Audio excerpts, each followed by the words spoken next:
Parallel lines का topic है हमारे पास।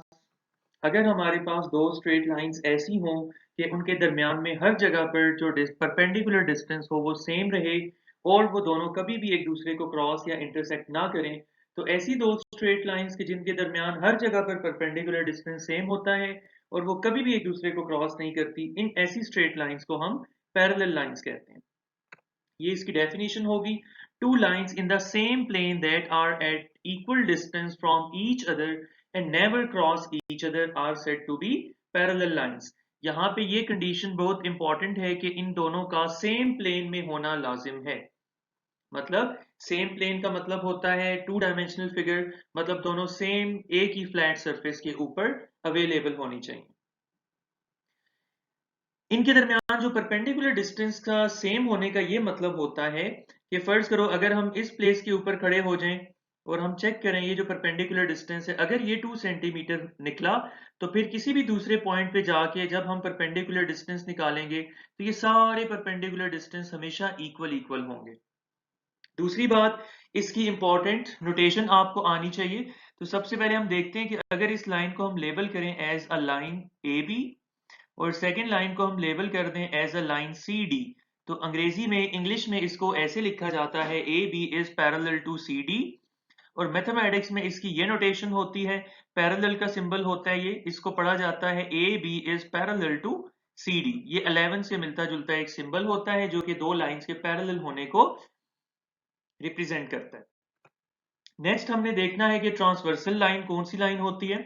अगर आपके पास दो पैरेलल लाइंस हों और थर्ड पैरेलल लाइन उन दोनों को क्रॉस करती हुई गुजर जाए, तो ये जो थर्ड लाइन एल होगी जो टू पैरेलल लाइंस को इंटरसेक्ट करते हुए गुजरती है, this line is called transversal.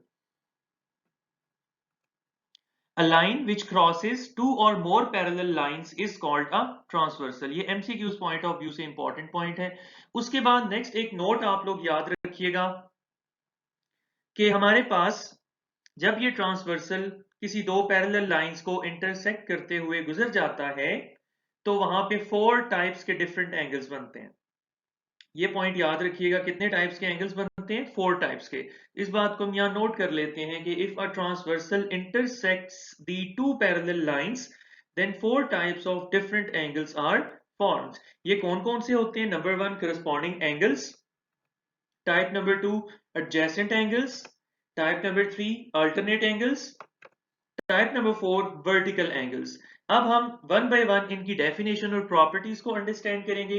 और ये बात याद रखिएगा, ज्योमेट्री और थ्योरम्स को अंडरस्टैंड करवाने के लिए ये चारों एंगल्स की डेफिनेशन और प्रॉपर्टीज के ऊपर आपकी स्ट्रॉन्ग ग्रिप होनी चाहिए।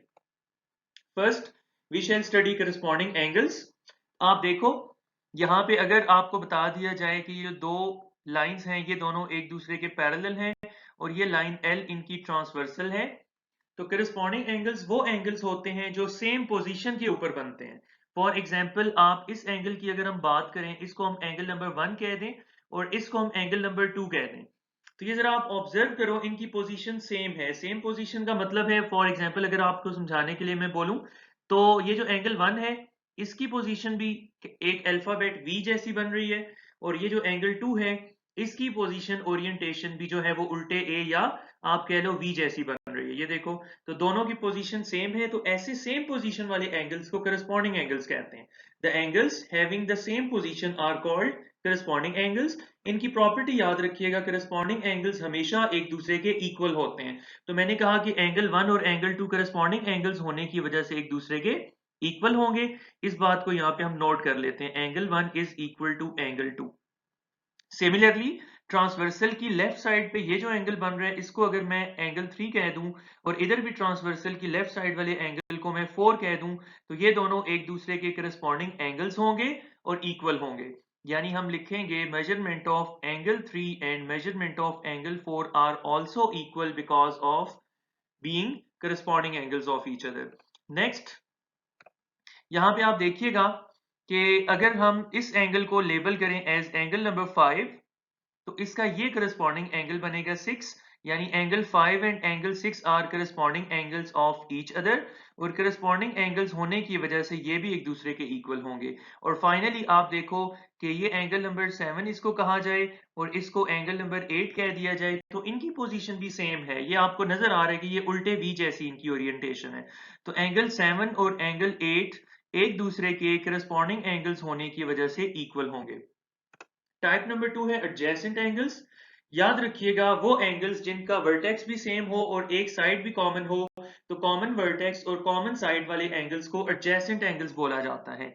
फॉर एग्जांपल अगर हम इस एंगल 1 को की बात करें, तो आप देखो इसका ये वर्टेक्स मौजूद है, और अगर इसके साथ नेबरिंग एंगल की बात करें एंगल नंबर 2 की, तो एंगल 1 और एंगल 2 का ये वर्टेक्स भी कॉमन हो गया, और ये वाली जो साइड है ये साइड भी कॉमन है इनकी। तो एंगल 1 और एंगल 2 एक दूसरे के एडजेसेंट एंगल्स होंगे। डेफिनेशन बन गई, the angles having common vertex and a common side are called adjacent angles. और याद रखिएगा एडजेसेंट एंगल्स हमेशा एक दूसरे के सप्लीमेंट्री एंगल्स होते हैं। सप्लीमेंट्री एंगल्स चैप्टर नंबर 10 में हमने सीखा था, दो एंगल्स सप्लीमेंट्री होते हैं अगर उनका सम 180 के इक्वल आए। तो यहां से इसकी प्रॉपर्टी पता चली कि चूंकि एंगल 1 और एंगल 2 एक दूसरे के सप्लीमेंट्री एंगल्स हैं, देयरफॉर इनको प्लस करने से हमेशा आंसर इक्वल टू 180 आएगा। सिमिलरली आप देखो अगर इस एंगल को हम एंगल 3 बोल दें, तो एंगल 2 और एंगल 3 एक दूसरे के सप्लीमेंट्री एंगल्स हुए। चूंकि एंगल 3 और 2 एक दूसरे के सप्लीमेंट्री एंगल्स हैं, देयरफॉर इनका सम भी 180 डिग्रीज के इक्वल आएगा। अब याद रखिएगा एंगल 1 और एंगल 3 एक दूसरे के सप्लीमेंट्री एंगल्स नहीं है, क्योंकि इनका सिर्फ वर्टेक्स कॉमन है, उसके अलावा इनकी कोई साइड कॉमन नहीं है। इसी तरह आप देखो अगर एंगल 4 की बात करें, इसको एंगल 4 कह दें, तो एंगल 3 और एंगल 4 एक दूसरे के सप्लीमेंट्री एंगल्स हैं, देयरफॉर 3 और 4 का सम भी 180 के इक्वल आ जाएगा। उसके बाद एंगल 1 और एंगल 4 ये भी दोनों एक दूसरे के सप्लीमेंट्री एंगल्स हैं, देयरफॉर इनका सम भी 180 डिग्रीज के इक्वल आएगा। अब इसी तरह इस जगह पे भी सप्लीमेंट्री एंगल्स बनते हैं, ये आप लोग खुद स्टडी कर सकते हैं। Third type of angle is alternate angles. ये भी बड़े इंपॉर्टेंट हैं क्योंकि ये थ्योरम्स के अंदर यूज होते हैं, रीजनिंग प्रोसेस के अंदर। तो अगर हमारे पास दो स्ट्रेट लाइंस हो और उनका ट्रांसवर्सल गुजर रहा हो, तो alternate angles are at the alternate sides of the transversal. ये अल्टरनेट एंगल्स जो होते हैं ये ट्रांसवर्सल की अल्टरनेट साइड्स के ऊपर बनते हैं। फॉर एग्जांपल अगर इसको मैं कह दूं एंगल नंबर 1, ये इस ट्रांसवर्सल की अबव साइड पे है, लेफ्ट साइड पे है, तो इसके नीचे बिलो साइड पे यानी राइट साइड पे एंगल 2 है। तो ये दोनों एक दूसरे के अल्टरनेट एंगल्स हुए, बिकॉज ये ट्रांसवर्सल की लेफ्ट और राइट अल्टरनेट साइड्स पे हैं।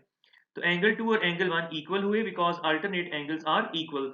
तो यहाँ अपनी याद दहानी के लिए हम लिख लेते हैं ताकि आपके नोट्स भी बन जाएं कि एंगल 1 और एंगल 2 इक्वल हैं। रीजन क्या दोगे? Because they are alternate angles. इसी तरह अगर इसे हम एंगल 3 कह दें और इसे हम एंगल 4 कह दें, तो angle 4 and angle 3 are also alternate angles of each other. So being alternate angles they are also equal. इसी तरह अगर आप गौर करो यहाँ पर, तो ये जो एंगल है इसको हम एंगल 5 कह दें, तो इसका अल्टरनेट एंगल कौन सा होगा? ये वाला एंगल।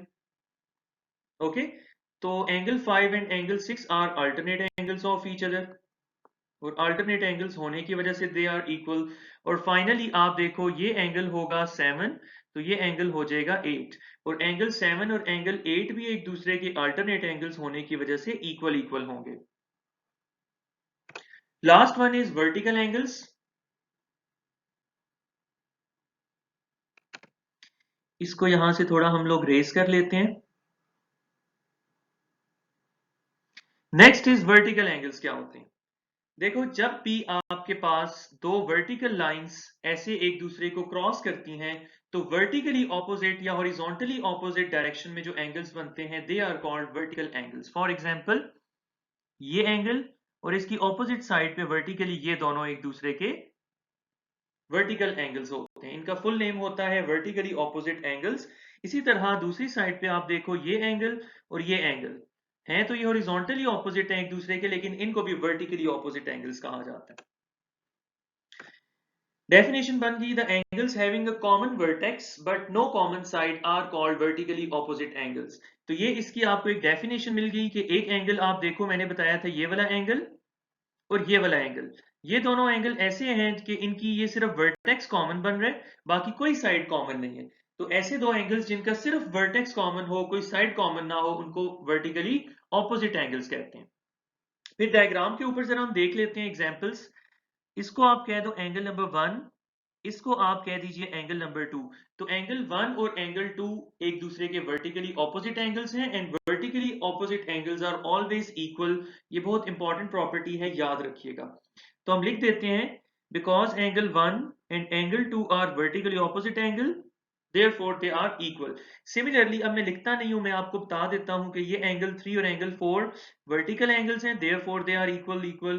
इसी तरह इसको एंगल 5 कह देते हैं, इसको एंगल 6। तो एंगल 5 और एंगल 6 वर्टिकली ऑपोजिट होने की वजह से इक्वल होंगे। और आखिरी बात कि एंगल नंबर 7 और एंगल नंबर 8 भी इक्वल होंगे due to the same reason. Next MCQs हैं इसी टॉपिक के ऊपर। फर्स्ट एमसीक्यू है, when a transversal intersects the two parallel lines then how many types of angles are formed। ये अभी हमने पढ़ा, इसका आंसर है डेल्टा ऑप्शन। नेक्स्ट एमसीक्यू है, find the value of m in the adjoining figure। आप जरा देखो, ये जो दो एरो डले हुए हैं ये आपको बता रहे हैं कि दोनों लाइंस पैरेलल हैं, और ये जो लाइन गुजर रही है दोनों को क्रॉस कर रही है, फर्स्ट लाइन को इस पॉइंट पे और नीचे वाली लाइन को इस पॉइंट पे। तो मतलब ये लाइन क्या हुई, पैरेलल लाइंस की ट्रांसवर्सल बन गई। अब आप देखो, वो एंगल्स जो ट्रांसवर्सल की सेम पोजीशन के ऊपर होते हैं उनको करस्पॉन्डिंग एंगल्स कहते हैं, और करस्पॉन्डिंग एंगल्स इक्वल होते हैं। अब आप जरा देखो, यहां पर ये जो 55 वाला एंगल है और ये वाला जो सा एंगल है, these two angles are corresponding angles, क्योंकि इनकी पोजीशन सेम है। ये ऐसे ऑलमोस्ट ये जो उल्टा 7 बनता है उस जैसी शक्ल बन रही है, दोनों एंगल्स की सेम शक्ल है, सेम पोजीशन है, therefore they are corresponding angles.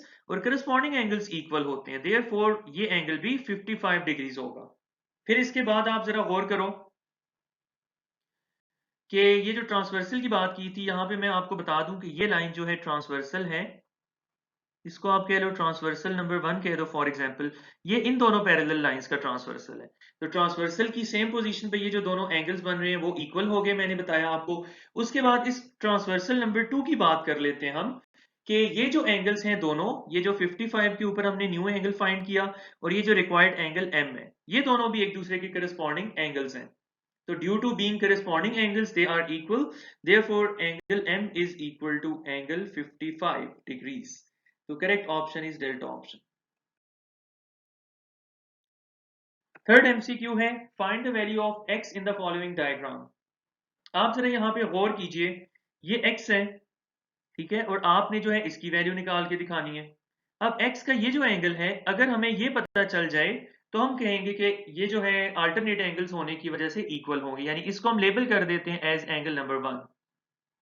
Okay, अब फ्रॉम फिगर हम जानते हैं as alternate angles are equal, therefore x का अल्टरनेट एंगल बनता है angle number 1, therefore x is equal to measurement of angle number 1। Now we need to find measurement of angle 1। इसके लिए हम जो है वो एडजेसेंट एंगल्स की डेफिनेशन यूज करेंगे। ये 119 और एंगल 1 दोनों का वर्टेक्स भी कॉमन है और ये हॉरिजॉन्टल साइड भी कॉमन होने की वजह से दे आर एडजेसेंट एंगल्स। और हमने अभी पढ़ा था कि एडजेसेंट एंगल्स का सम हमेशा 180 डिग्रीज के इक्वल आता है, क्योंकि वो सप्लीमेंट्री एंगल्स होते हैं। तो जब ये 119 राइट साइड पे ला के आप लोग माइनस करवाएंगे तो एंगल 1 की मेजरमेंट क्या निकलेगी, 180 में से 119 आपने माइनस करवाना है, तो ये आपके पास आ जाता है 61। ये कितना आ जाता है 61। तो एंगल 1 की जगह यहां हम लिख देते हैं 61। अब इस एंगल 1 की जगह इधर भी लिख दो 61, therefore x is equal to 61। Next MCQ है, इस डायग्राम में आपसे पूछा जा रहा है कि measurement of angle 1 is equal to what. आप देखो, एंगल 1 और एंगल 4 दोनों एक दूसरे के वर्टिकली ऑपोजिट एंगल्स हैं, देयरफॉर वर्टिकली ऑपोजिट एंगल्स हमेशा एक दूसरे के इक्वल होते हैं, therefore Charlie option is the correct option.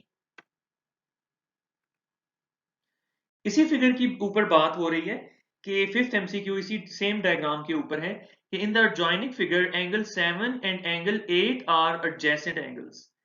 ये जो एंगल 7 है और एंगल 8 है, इसके बारे में पूछा जा रहा है क्या ये एक दूसरे के एडजेसेंट एंगल्स हैं। तो हम चेक कर लेते हैं, इनका ये वर्टेक्स भी कॉमन है, उसके बाद इन दोनों के दरमियान ये साइड भी कॉमन है।